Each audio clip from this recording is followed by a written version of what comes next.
Toshakhana case में बानी PTI और बुशरा बीबी पर फर्द जुर्म आयद। अदालत ने मुल्जिमान को कमरा अदालत में चार्जशीट पढ़कर सुनाई। एहतसाब अदालत के जज मोहम्मद बशीर ने अडयाला जेल में समाअत की। 190 मिलियन रेफरेंस की नकूल बुशरा बीबी को फ्राहम कर दी गई। बानी पीटीआई के वकला भी कोर्ट रूम में मौजूद थे।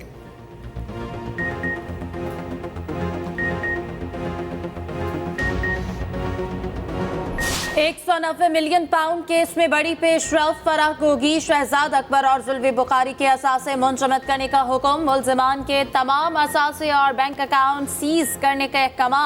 मुल्जिमान के नाम रजिस्टर्ड गाड़ियां भी जब्त की जाएंगी। तमाम मुल्जिमान के दायमी वारंट गिरफ्तारी जारी। एहतसाब अदालत के जज मोहम्मद बशीर ने हुक्म जारी किया। फराह गोगी की इस्लामाबाद में 140 केनाल अराजी मुंजमद होगी। पौश इलाकों में 7 प्लॉट्स और 22 लग्जरी गाड़ियां जब्त होंगी। शहजाद अकबर के 24 और जुल्फी बुखारी के 3 बैंक अकाउंट सीज होंगे।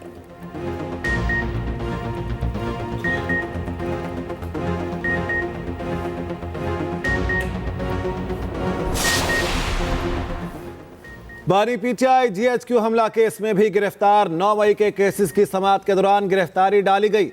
एसएचओ थाना आरे बाजार की जिस्मानी रिमांड की इस्तदा।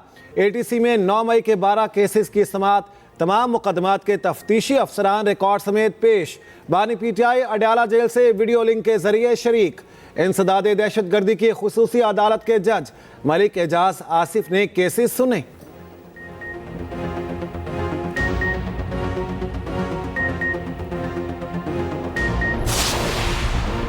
पेशावर हाई कोर्ट में पीटीआई इंटर पार्टी केस की समाअत। इलेक्शन कमीशन के वकील ने कहा कि सब एतराज कुनिंदा कह रहे हैं, इंतखाबात हुए ही नहीं। बैरिस्टर अली जफर बोले, इन लोगों का केस से कोई ताल्लुक नहीं है। इंतखाबी निशान ना मिला तो मुख्तस नशस्तें नहीं मिलेंगी।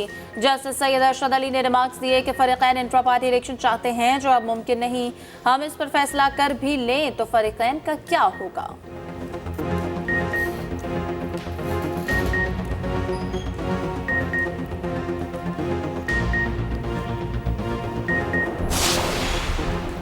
नवाज शरीफ को रिलीफ मिल गया। शरीफ ट्रस्ट केस में नैब की तहकीकात बंद।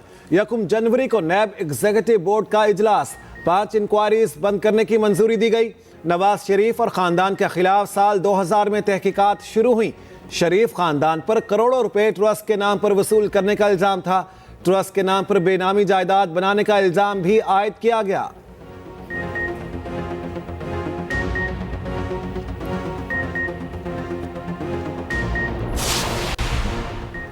इलेक्शन ट्रिब्यूनल ने पीटीआई की मुश्किल हल कर दी। मुख्तलिफ हलकों से उम्मीदवारों को क्लियरेंस मिल गई। सियालकोट से उस्मान डार की वालिदा के कागजात मंजूर। शहरियार आफरीदी के कागजात 2 हलकों से क्लियर हो गए। NA 35 और PK 92 कोहाट से इलेक्शन लड़ सकेंगे।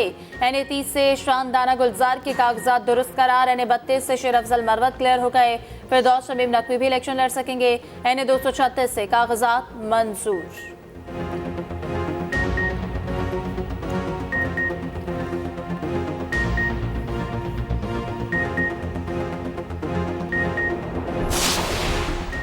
शहबाज शरीफ के कागजात मंजूरी के खिलाफ दूसरी दरखास्त भी मुस्तरद। Sindh high court election tribunal में समाअत।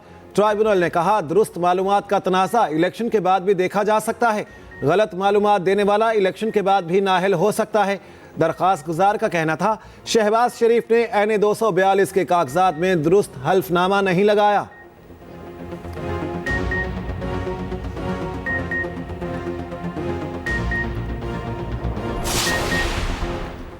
इलेक्शन ट्रिब्यूनल्स में अपीलों पर समाअत जारी। कल आखिरी दिन होगा। बानी पीटीआई NA 122 से इंतखाब लड़ सकेंगे या नहीं। कागजात मुस्तरद होने के खिलाफ अपील पर फैसला महफूज कर दिया गया।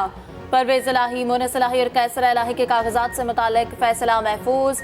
इलेक्शन ट्रिब्यूनल कुछ देर बाद फैसला सुनाएगा। उधर फवाद चौधरी के कागजात मुस्तरद कर दिए गए। साबिक वफाकी वजीर की अहलिया ने बैंक अकाउंट्स की तफसीलात पेश की।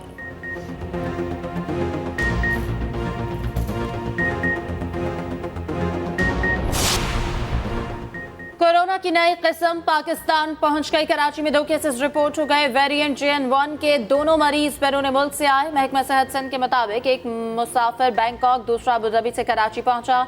एक बलूचिस्तान का रहायशी, दूसरे का ताल्लुक हैदराबाद से निकला। दोनों को सख्ती से घरों में क्वारंटीन करने की हिदायत।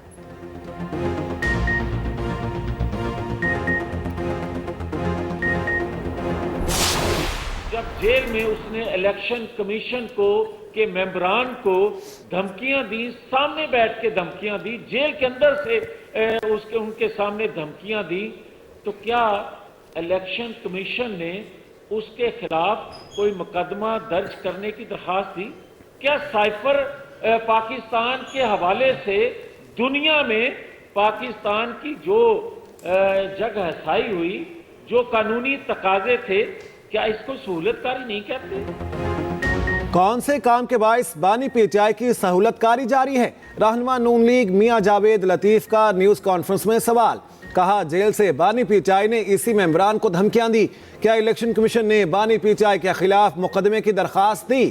खुरम दस्तगीर बोले, कल के फैसले से नौटंकी अपने इख्तिताम को पहुंच गई। नवाज शरीफ को सियासत से बाहर रखने का ड्रामा खत्म हो चुका।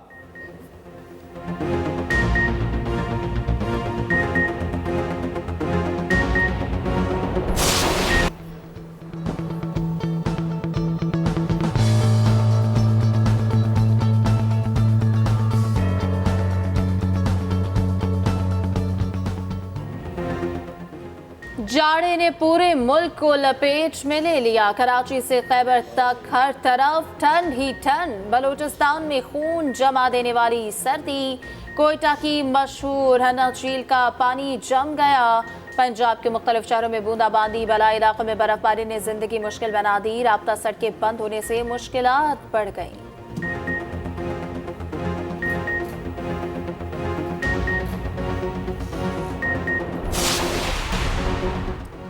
पाकिस्तान में सेहत से मुतालिक आलमी कॉन्फ्रेंस के इनेकाद का फैसला।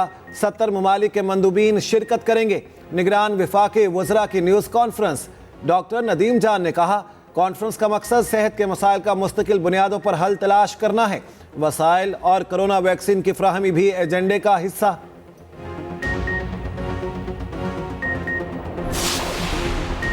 पाकिस्तान सऊदी अरब दिफाई ताउन का दूसरा इजलास। ISPR के मुताबिक इजलास 8 जनवरी 2024 को GHQ रावलपिंडी में हुआ।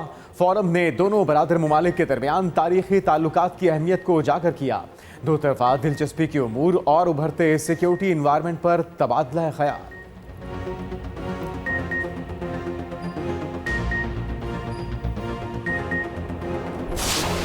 स्टॉक एक्सचेंज में मंदी का रुझान। 100 इंडेक्स में 254 जायद पॉइंट्स की मंदी। इंडेक्स 64,000 की नफसियाती हद खो बैठा। इंडेक्स 63,900 पर ट्रेड करने लगा। उधर अमेरिकी करेंसी के कदर में कमी जारी। इंटरबैंक में $1 21 पैसे सस्ता हो गया। कीमत 281 रुपए 7 पैसे हो गई।